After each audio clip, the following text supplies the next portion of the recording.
Nataka kuelezea wananchi wa Kenya kwamba hatukuangukia mkono mzuri kupata president kama Ruto. Hapa awali amekuwa busy anarandaranda Tokyo, Japan, sijui Japan ndio wapi, Tokyo ni wapi. Kila saa ako kwa hewa. I think hiyo ndio adventure anapenda, hobby. Ilikuwa inaitwa hobby tukisoma at what are your hobbies. Because saa hii namuona tu juu ya maprado kila saa akirandaranda. Vitu serious zikitendeka simuoni akienda huko. You can see where his heart is. Kujionesha ma-PR mingi. Briefcase projects ndio anasema ame-launch. Lakini kitu yenye napeana impact kwa mwananchi wa Kenya aseme walai tuko na president na nusu, hakuna. Juzi toi hapa imeungua, hakushughulika.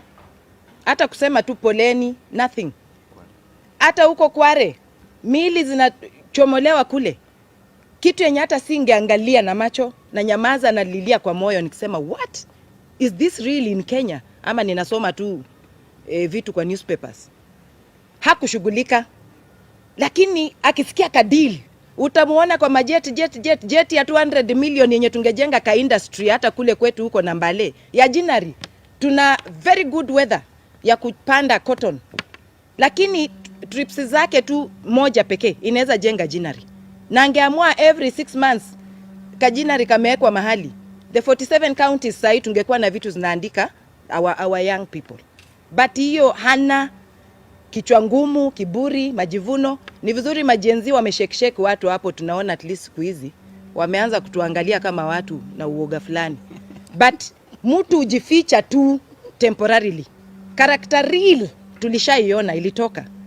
So ni jukumu letu sisi wenye tuko kivyetu, wenye walielektiwa, wenye pia walitu elect, kuhakikisha that we do not even one moment get duped, because that is how we get duped, that now things are working and then before you know it you're dumped. Just like a sly man, he can tell you are the only fish in Lake Victoria. If you are a fool, you'll believe. So this is Ruto. We are not going to listen to the narratives again. And we will not relent. I'm so happy that as you listen, even in the corridors, in parliament, how people, the real them when they talk, that president is on his own. Even people who are getting there, that they are going to help, they know very well that that ship is sinking. And even if they are patriots, they will try to help him swim out. But it is a tall order. Reality is, hata watoto wetu ya university wenye wanatakana kwenda university wenye wamesema hakuna haja, watadifaa, wataruka, and then waone vile in future kutakuwa. You know, why postpone a life? We live today. Tuachane na hiyo vitu at new model. Tutaki kizungu mingi. Hiyo help ilikuwa inasaidia. Mtu kama mimi, I didn't have a daddy, I didn't have a godfather. But things kama help hizo zilikam through. Sahi ninaweza jidai hata mimi nilifika university nilisoma because of that. So if it worked, what has happened for them to start now saying, no, we need a new model? No. Hao watu ni masonko, wana anything, wanaweza hata leta lecturers kwa their rooms, bedrooms, kufundishia watoto wao kwa pilo. But wale hawana hiyo, tuachiwe hiyo old model ya help. Mtoto aende shule, alafu help ita come through, alafu kuna vile tu life ukuja, vitu zinaingiana. So tutaki everything new, mara CBC, mara nini, everything new, ma belts, ma jackets, za crocodile. We are not interested. Sisi tunataka kitu yenye mwanafunzi, mwananchi, akuwe Wanjiku, akuwe ule wataita wapi, at least in a day basic needs anaweza afford. Hawataki ati kuishi paka pia wakuwe na majets.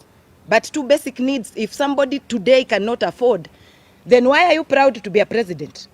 At least if he's not listening, mimi nimemwambia muende mumtumie TikTok, muweke kwa space, wherever it is, that we are not going to sit back and look at him with his new narratives every day. Thank you. invite mheshimiwa na invite last born hapa mheshimiwa Mwago. Mtu ako farm hataki kujua. Nairobi solid. Okay, thank you so much, members of the fourth estate. I stand with Team Ground in denouncing the activities of the president and how he's tried to address the challenges that were raised by the Generation Z and the millennials and generally the people of Kenya. I don't understand why he got his wisdom from by bringing us a political solution to an economic problem and a social and injustice problem. The Gen Zs were not on the streets to have a new cabinet or a new set of cabinet CSS. The Gen Zs put out their issues clearly, but he failed by a mile. He missed by a mile by what he provided as a solution. We want to tell him, as the young people of this country, as a young leader, I'm a leader who came to parliament to bring change to this country. I didn't come to be bribed or to get money or to solicit money from this government. I came so that we can have a future for the young people of this nation, for this country to have systems that will work, for this country to address the issues of corruption that's so rampant in this government, for this country to have a social justice system that will work. You can see by his activities the neglect that he had on the Article 37 of the Constitution, the brutality and excessive use of force on protesters. Yet we say we have a constitution that we respect, that clearly outlines Article 37 as the guiding principle on how people should address the government, how people should protest against, how the people should talk to the government. But we saw what happened.